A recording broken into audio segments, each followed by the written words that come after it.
Hello, hello, hello. Good morning, good afternoon, and good evening. Welcome sa ating channel. At bago tayo magpatuloy, pakihingi ng isang like and subscribe. At huwag kalimutang pindutin ang notification bell para lagi tayong updated sa mga bagong upload natin. Okay, so our topic is about Cartesian coordinate system. So a system used for graphing or graphing number pairs. So it is called a rectangular coordinate system. So the Cartesian coordinate plane, it is formed by two perpendicular number lines. One is the horizontal and the other one is the vertical line that intersect at a point. Okay, so this is the horizontal line. So yung integers going to right, that is from 0, 1, 2, 3, and 4.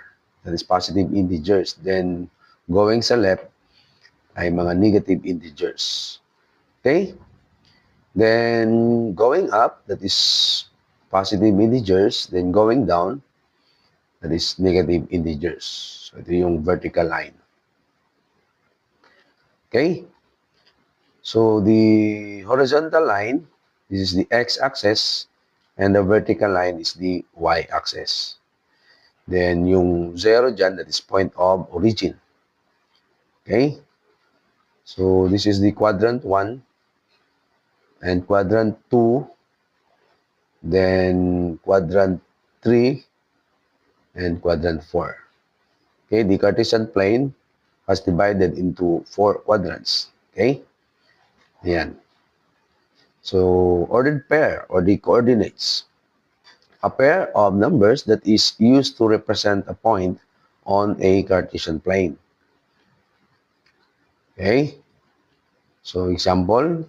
So, this is the x and y or x and y.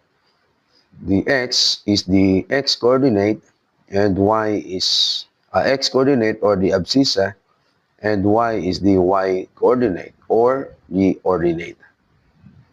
So example, x is 1, y is 3. So that is located at the quadrant 1. Okay, this is positive and positive. Sa quadrant 2, this is negative and positive. Quadrant 3, that is negative and negative. Quadrant 4, this is x is positive, y is negative. So, i-point natin yung mga points. Points, coordinate quadrants. Hindi naman nilihok. So, letter A, this is yung example natin kanina, x is 1, y is 3.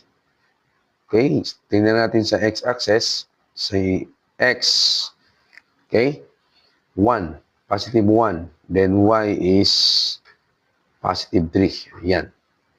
So, yan ang x is 1, y is 3, located at the quadrant 1. Okay?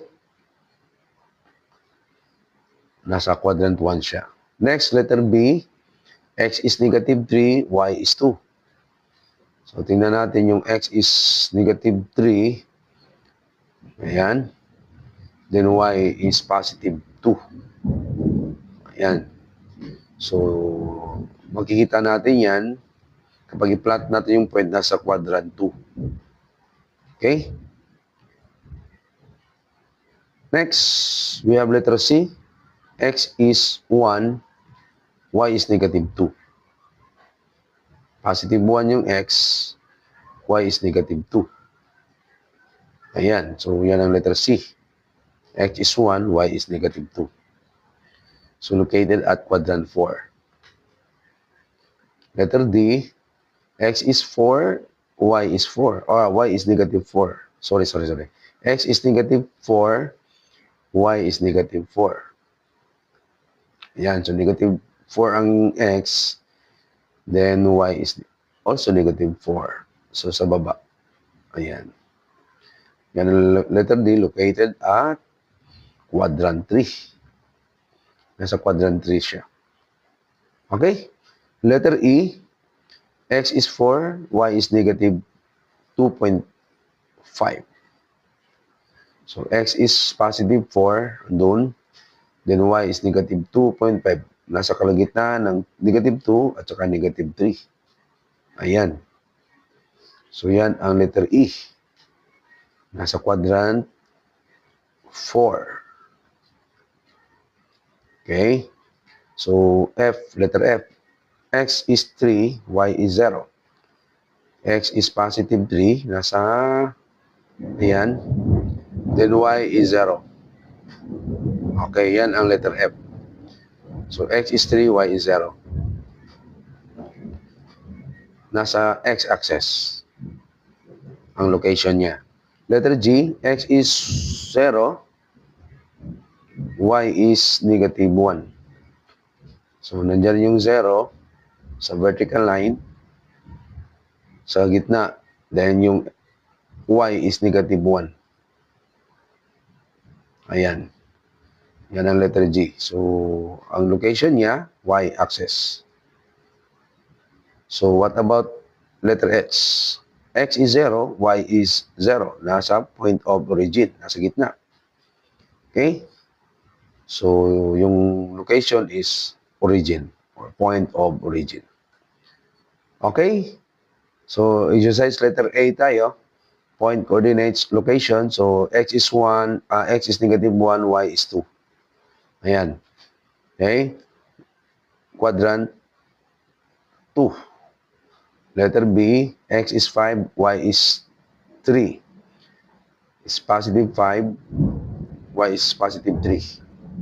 Ayan, nasa quadrant 1. Positive, positive. Di ba? Then, si dalugdog. Letter C, x is positive 2, y is negative 2. This is quadrant 4. X is positive 2, y is negative 2. So, letter C, nasa quadrant 4. What about x is negative 4, y is 0.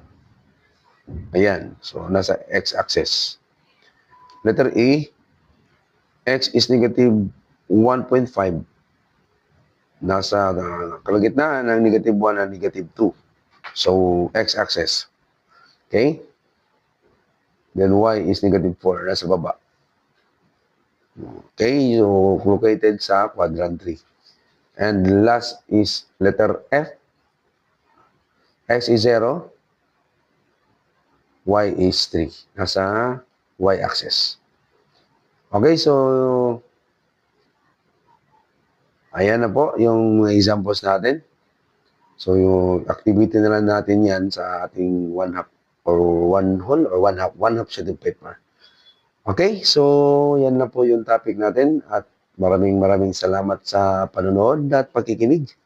At again, sa hindi pa nakasubscribe, paki-subscribe na lang. At huwag kalimutang pindutin ang notification bell para lagi tayong updated sa mga bagong upload natin. Okay? At paki-follow na rin sa ating Facebook page, Sir Ariel Math Review. Maraming salamat and God bless. Bye-bye.